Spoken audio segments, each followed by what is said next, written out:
नमस्कार, जय हिंद दोस्तों। स्वागत है आपका एक नए वीडियो में। Welcome to Learn Smart Edu channel. मेरा नाम है अंशुमन सरकार। वीडियो को लाइक करें, वीडियो को शेयर करें और चैनल को सब्सक्राइब करना ना भूलें। दोस्तों, भारत ने पाकिस्तान की धज्जियां उड़ा दी। जी हाँ दोस्तों, सही बात सुना आपने। उन्हें 58वां जो United Nations Human Rights council का मीटिंग हो रहा है जेनेवा, जो स्विट्ज़रलैंड में, वहाँ पे भारत के जो काउंसलर है क्षितिज त्यागी जी, उन्होंने जो परमानेंट मिशन जो है इंडिया का, वहाँ के काउंसलर है, उन्होंने उस मीटिंग में पाकिस्तान की धज्जियाँ उड़ाई। ये एक्चुअली क्या है, पाकिस्तान जो है फॉल्स प्रोपागेंडा तो करता ही है भारत के विरोध। तो मैंने इससे पहले एक वीडियो करा था जहाँ पे पाकिस्तान ने वार्न किया था यूएस को और भारत को। मैंने एक वीडियो बनाया था, अगर आप लोगों ने नहीं देखा है तो देख लीजिएगा। पहला पोर्शन बहुत इंटरेस्टिंग है। तो वहाँ पे मैंने बताया था जैसे कि जो इनके यहाँ जो Organisation of Islamic cooperation OIC जो है, उनका ग्रुप है एक इस्लामिक कंट्रीज़ का। तो वहाँ पे पाकिस्तान के जो फॉरेन मिनिस्टर है इशक डर, वो डिप्टी प्राइम मिनिस्टर भी है, वहाँ जाके भारत के खिलाफ अनाप शनाप बका था। He was using that platform to talk all, जो बोलते हैं ना, जितने फॉल्सहुड्स जो प्रोपेगेंडा करते हैं भारत के खिलाफ, उन्होंने किया था कश्मीर को लेके। कश्मीर में ये कर रहा है, कश्मीर में ह्यूमन राइट्स वायलेशन कर रहा है भारत, कश्मीर में वो कर रहा है। तो उसके जवाब में जो है क्षितिज त्यागी, जो हमारे काउंसलर है United Nations Human Rights Council में, उन्होंने क्या कहा, एंड आई कोट, उन्होंने कहा, it's regrettable to see Pakistan's leaders and delegates continuing to spread falsehoods handed down by its military terrorism complex. Pakistan is making a mockery of the OIC, मैंने कहा ना, organisation of Islamic cooperation OIC, by abusing it as its mouthpiece. It's unfortunate that this council's time continues to be wasted by a failed state that thrives on instability and survives on international handouts. मतलब इतना धज्जिया उड़ाया है भारत ने, अब believe नहीं कर सकते। ये जो लास्ट सेंटेंस तो बहुत ही स्ट्रांगली वर्डेड है। मतलब इतनी बेइज्जती, मतलब ये हजम कैसे करते हैं पाकिस्तानी, मेरे को समझ नहीं आ रहा है। उन्होंने जो कही बात, आप गौर कीजिए, Pakistan is making a mockery of the OIC। Pakistan इस्तेमाल कर रहा है OIC का भारत के खिलाफ, जो है उसका इस्तेमाल कर रहा है, वो बोला उन्होंने। और उन्होंने ये भी कहा कि ये जो पाकिस्तान जो है उस काउंसिल का टाइम बर्बाद कर रहा है। और उन्होंने कहा कि पाकिस्तान एक फेल्ड स्टेट है, पाकिस्तान एक ख़त्म है, जो मतलब पाकिस्तान एज ए स्टेट एकदम नाकाम है। एक बात वो कही उन्होंने, कहा थ्राइव्स ऑन इंस्टेबिलिटी, मतलब वहाँ पे स्टेबिलिटी नाम की कोई चीज़ है नहीं। कौन कहाँ से क्या कर दे कोई पता नहीं। मिलिट्री अपनी तरह से चला रहा है, पॉलिटिकल पार्टीज अपनी तरह से देश को चला रहा है, और मिलिटेंट्स अपनी तरफ से चला रहे हैं।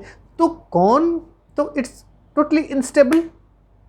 और उन्होंने आखिर में कहा सर्वाइव्स ऑन इंटरनेशनल हैंडआउट्स। इसका मतलब पाकिस्तान दूसरों के जो दिए गए पैसों से चलता है। मतलब आप भिखारी तो नहीं बोल सकते हो एक देश को इतने बड़े प्लेटफॉर्म में, वो भी यूनाइटेड नेशंस के प्लेटफॉर्म में। तो उन्होंने एकदम जो है शालीनतापूर्वक एक अच्छे मतलब लैंग्वेज में उन्होंने कहा, it survives on international handouts. मतलब इतनी बेइज्जती ये फिर भी हजम कर लेते हैं। समझ नहीं आता ये किससे मतलब कैसे बने हैं, किस मिट्टी के बने हैं ये पाकिस्तानी। उसके आगे उन्होंने कहा कि the union territories of JNK and Ladakh will always remain an integral and inalienable part of India. क्योंकि ना पाकिस्तान हर वक्त बोलता है, ना कि प्राइम मिनिस्टर, ना कि ये उनका जो फॉरेन मिनिस्टर, वो शहबाज शरीफ भी कोई कम नहीं है।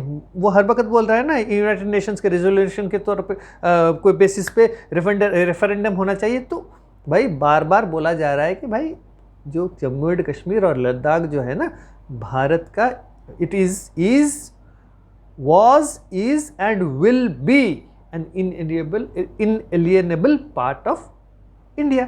तो ये सिंपल सी भाषा पाकिस्तान को समझ नहीं आती है, क्या है वो लोग। भारत ने और एक बात कही, बहुत बहुत महत्वपूर्ण बात है।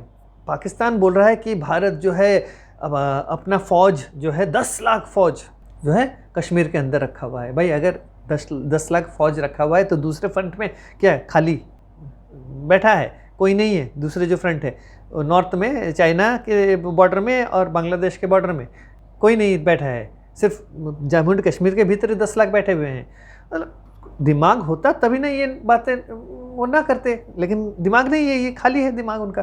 तो उन्होंने कहा कि जो पाकिस्तान जो बात करता है कि ह्यूमन राइट्स अब्यूजेस अगर देखी जाए, इंडिया, आई कोट, त्यागी ने कहा, as a country where human right abuses, persecution of minorities and systemic erosion of democratic value constitute state policies which brazenly harbors United Nations sanctions terrorists.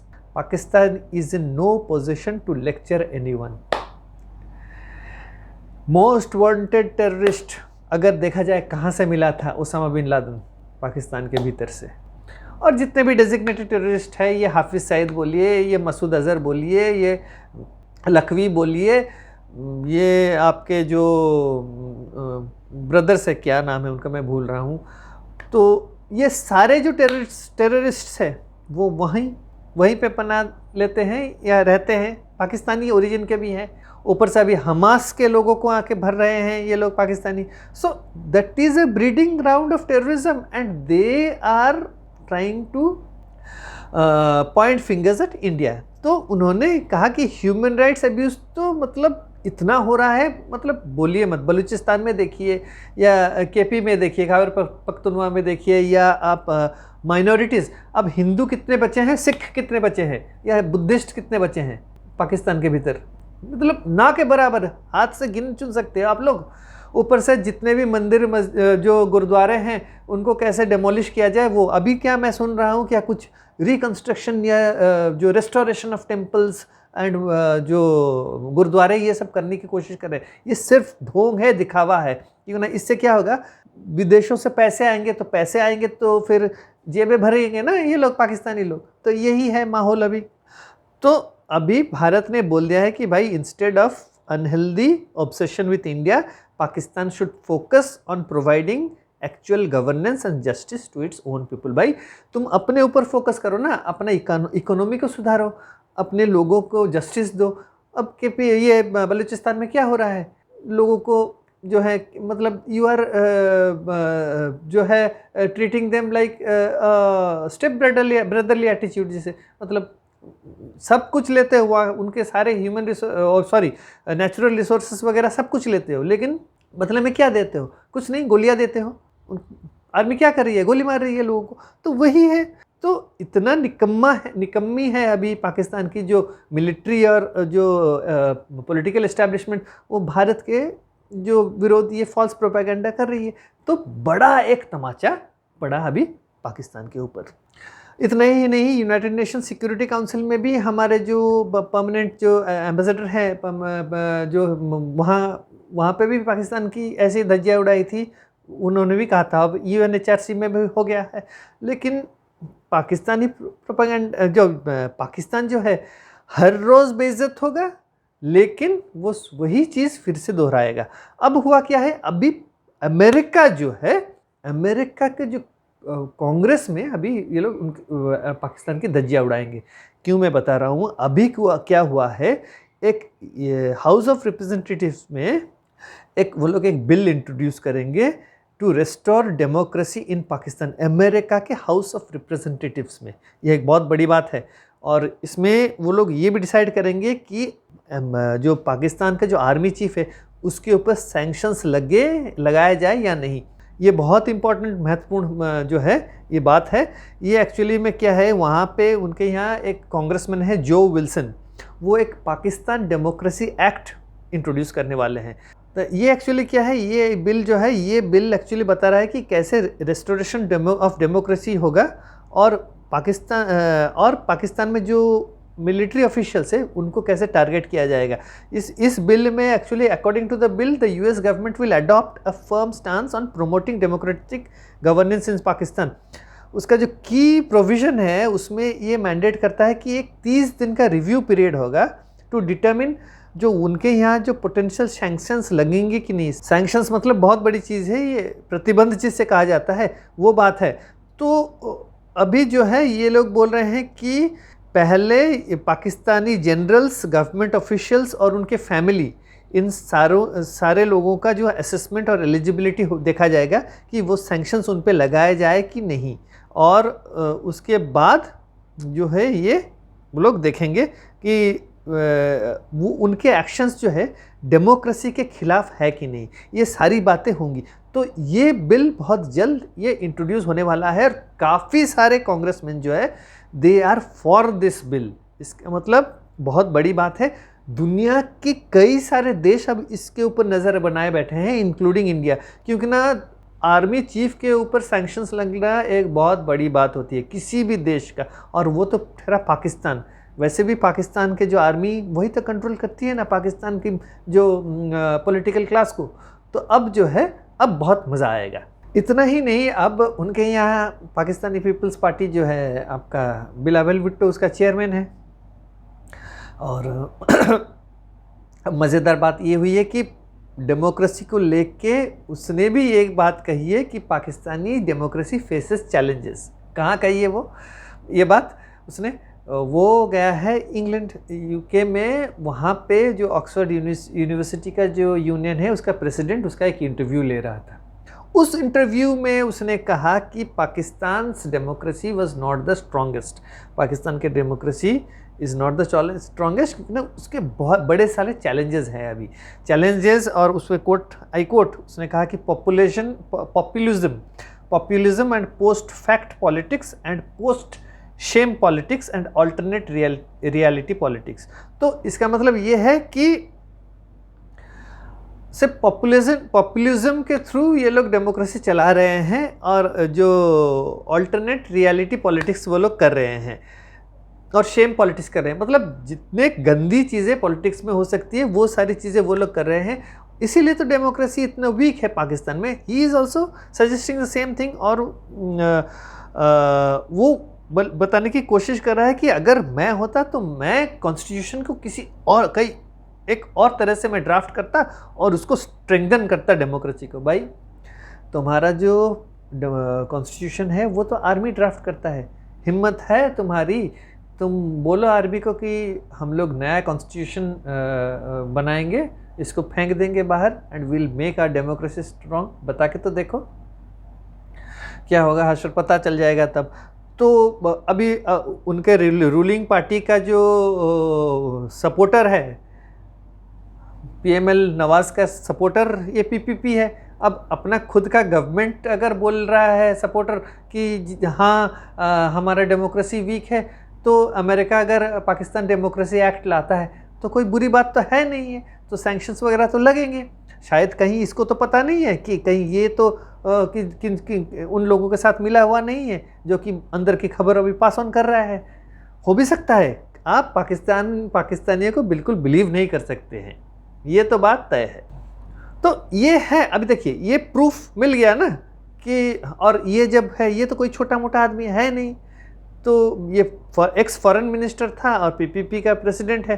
अब ये अगर बोलता है कि पाकिस्तान की डेमोक्रेसी वीक है, इसका मतलब कुछ तो गड़बड़ है पाकिस्तान के भीतर।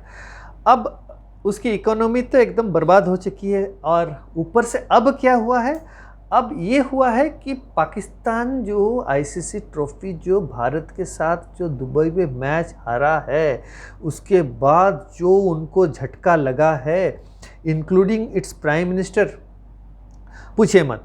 तो आप लोगों ने तो देखा है वो स्पीच मेरे पिछले वीडियो में कि डेरा गाजी खान में कैसे शहबाज शरीफ ने कहा कि हम रात दिन मेहनत करेंगे, हम वो करेंगे, हम भारत को पीछे छोड़ जाएंगे, वरना मैं अपना नाम बदल दूंगा। मैं अपना नाम, भाई क्या नाम रखोगे? टॉमी या जिमी? सोच लो अपना नाम। क्योंकि ना तुम्हारा जो इकोनॉमी है वो तो सीधा होने वाला है नहीं। बताऊंगा मैं अभी क्या होने वाला है, वीडियो में बने रहे, बहुत मज़ेदार चीज़ें हैं।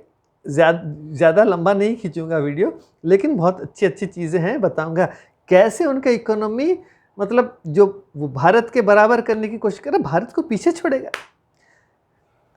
टॉमी या जिमी जो भी है उसके लिए तैयार रह जाओ भाई।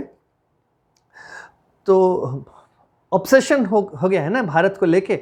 एक तो मैच हार गए हैं, ऑब्सेस्ड हैं, और ख्वाबों में भी भारत सोते जागते, भारत भारत भारत, इंडिया। भारत तो नहीं बोलते, इंडिया इंडिया, और कोई भी बोलता है तो भारत भारत बोलते हैं। तो ठीक है, अब एक तो है लॉ एंड ऑर्डर सिचुएशन एकदम बेकार है, और ब्रीडिंग ग्राउंड ऑफ टेररिज्म। अब देखा ना उस दिन मैच में कैसे एक स्पेक्टेटर घुस गया फील्ड के भीतर। अब न्यूजीलैंड वाले में डरे हुए हैं भाई क्या होगा हमारा। अब बलूचिस्तान गवर्नमेंट के अगेंस्ट में आर्म्स एंड एमुनिशंस लेके खड़ा हुआ है, और चाइना जो है अभी हाथ मरोड़ रहा है पाकिस्तान की। भाई तू जल्दी से जल्दी कुछ कर, CPEC प्रोजेक्ट जो है अपना ख़त्म करना है। मेरा जो है पैसा इतना लगा हुआ है, प्रॉफिट कुछ नहीं है मेरा, कुछ तो कर। मैं मलक्का स्ट्रेट से कितने घूम के जाऊंगा, मुझे तो यहीं से जाना है आना है। ग्वादर पोर्ट और एयरपोर्ट में लैंड होगा, फिर वहाँ से सीधे 10,000 किलोमीटर मेरा कम हो जाएगा। तो जल्दी से कुछ कर। तो अब जो है, जब ये अभी चाइना जो है अभी चाबुक जो है मार रहा है, तो अब जो है ये बौखलाया पाकिस्तानी पूरा। अब देखेंगे पूरा जो जितने भी है उसके प्राइम मिनिस्टर, वो डेप्यूटी प्राइम मिनिस्टर इशक डर, ये उनके फाइनेंस मिनिस्टर का सिर्फ इधर उधर भागना, इधर जाना उधर जाना, इधर जाना उधर जाना। तो अब जो है ये एक्चुअली में क्या है, ये अभी कोई भीख तो नहीं दे रहा है। वो मोहम्मद औरंगज़ेब ने बता ही दिया है कि कोई अभी पैसे नहीं देने वाला है। तो अभी तुर्की के साथ एक हुआ है ट्रेड एग्रीमेंट, कुछ करेंगे $5 बिलियन का। फिर अजरबैजान के साथ हुआ है। अब जो है ये crown Prince of Abu Dhabi वो आने वाला है, और ये आज आ चुका होगा पाकिस्तान, वो भी कुछ एग्रीमेंट करेगा। तो पाकिस्तान जो है अभी डेस्परेट है लोगों के साथ कैसे ट्रेड करे। बांग्लादेश के साथ कर रहा है, पिछले वीडियो में मैंने कहा है। तो अब जो है शहबाज शरीफ कल गया था उज़्बेकिस्तान, वहाँ जाके वो बोल रहा है कि हमारा तो $400 मिलियन का ट्रेड हो रहा है, हम उसको बढ़ा के $2 बिलियन का करेंगे। अभी ट्रेड से कितनी कमाई होगी पता नहीं, ऊपर सर के ऊपर कर्ज कितना है तुम्हारा, $135 बिलियन का कर्ज है। अब तुम ट्रेड करोगे ये $2 बिलियन इसके साथ, $2 बिलियन उसके साथ, $5 बिलियन 5 साल में, तो बहुत कमाई होगी। तो फिर पैसे लौटा सकते हो बहुत अच्छे से। वरना $2-5 बिलियन का ट्रेड मतलब बहुत ट्रेड है। 135 बिलियन तो यूं चुका दोगे लोगों के। भारत को भी पीछे छोड़ना है, वरना टॉमी जिमी कुछ भी बन सकते हो।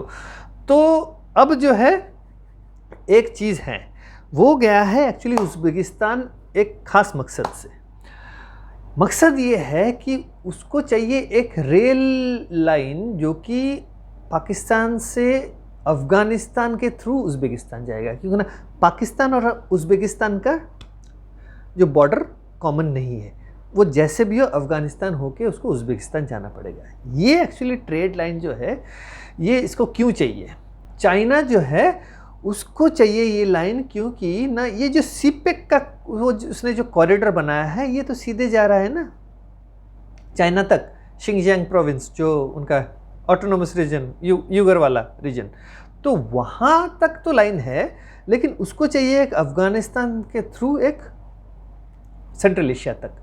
तो वो लाइन उसको इधर से चाहिए, क्योंकि ना ट्रेड के लिए उसको एक रास्ता दूसरा चाहिए, अल्टरनेटिव रूट। एक पहली बात, चाइना को अभी लग रहा है कि पाकिस्तान की जो हालत हो चुकी है, पाकिस्तान भारत किसी भी वक्त POK को ले सकता है वापस। अगर POK वापस ले गया तो चाइना से जो डायरेक्ट रूट जो है इधर तक ग्वादर तक बलूचिस्तान में, वो कट जाएगा।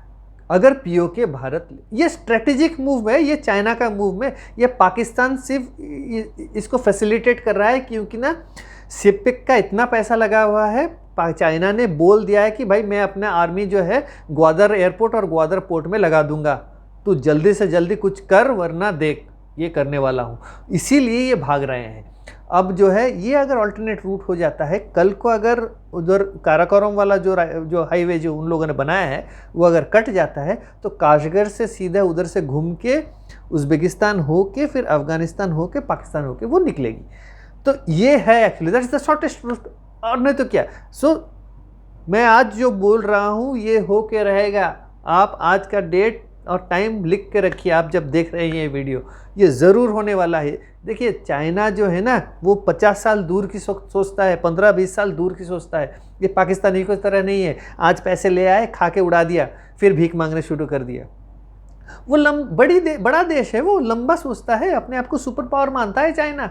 थोड़े ना इन भीख मंगो पाकिस्तानियों के ऊपर वो ये करेगा। इसीलिए वो ग्वादर पोर्ट भी लेगा, एयरपोर्ट भी लेगा, सिपेक का जो पूरा रास्ता है वो अपने कब्जे में रखेगा। पाकिस्तान का कोई से नहीं होगा, देखिए मान के चलिए मेरी बात। तो ये बात है। देखिए तो अब जो है ये बात हो गई।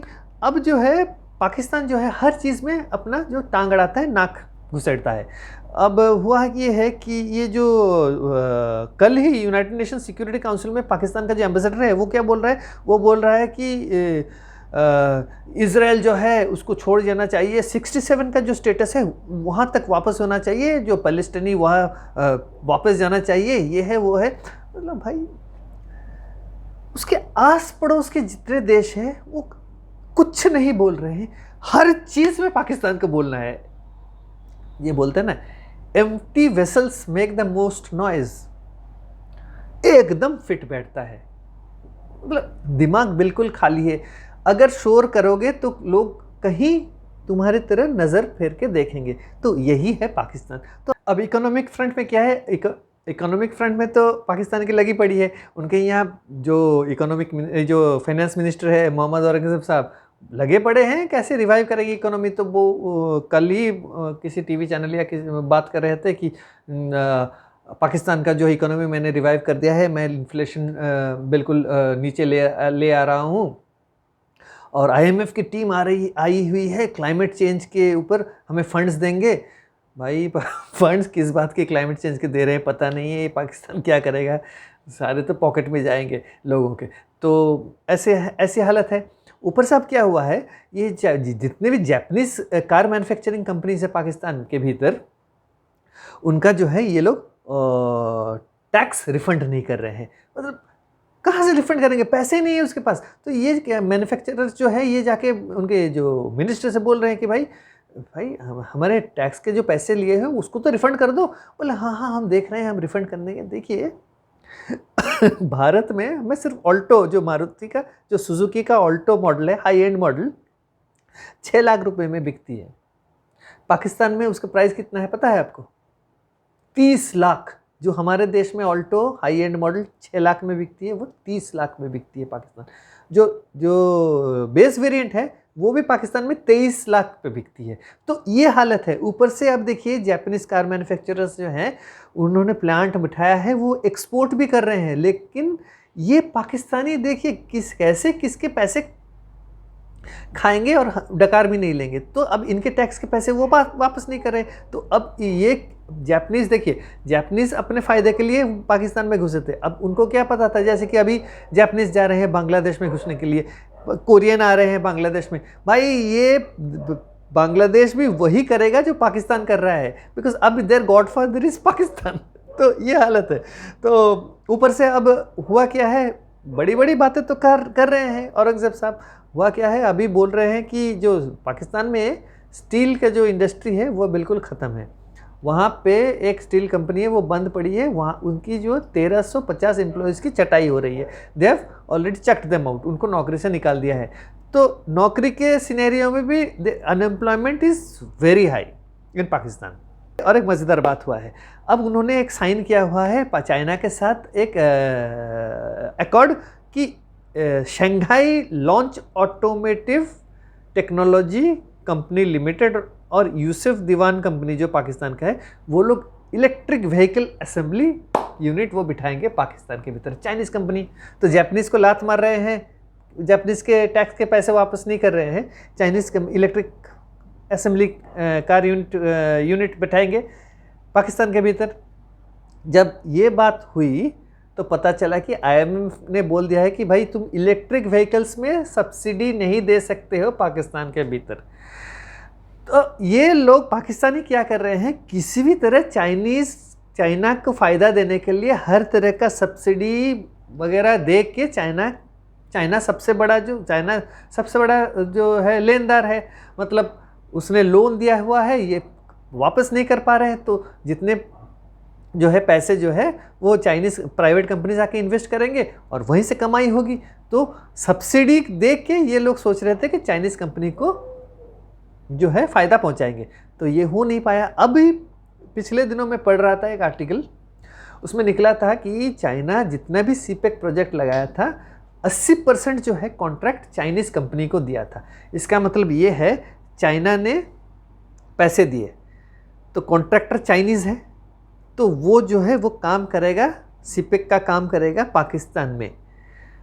पैसे क्या करेगा, चाइनीज़ बैंक जो है जिसने लोन दिया है वहीं से कॉन्ट्रैक्टर के बैंक अकाउंट चाइना के भीतर वो ट्रांसफ़र कर देगा। तो 80% जो है पैसे चाइना में रह जाता है, सिर्फ 20% पैसा आता है पाकिस्तान में, जहाँ पे पाकिस्तानी लोग काम करते हैं। तो उसी 20% से ये लोग लूटते हैं, इसीलिए काम कभी पूरा हो ही नहीं सकता। एक तो पाकिस्तान काम रोकता है और चाइनीज़ भी काम नहीं करना चाहते हैं, क्योंकि जितना काम करेंगे उतना खींचेगा तो प्रोजेक्ट कॉस्ट उतना बढ़ेगा।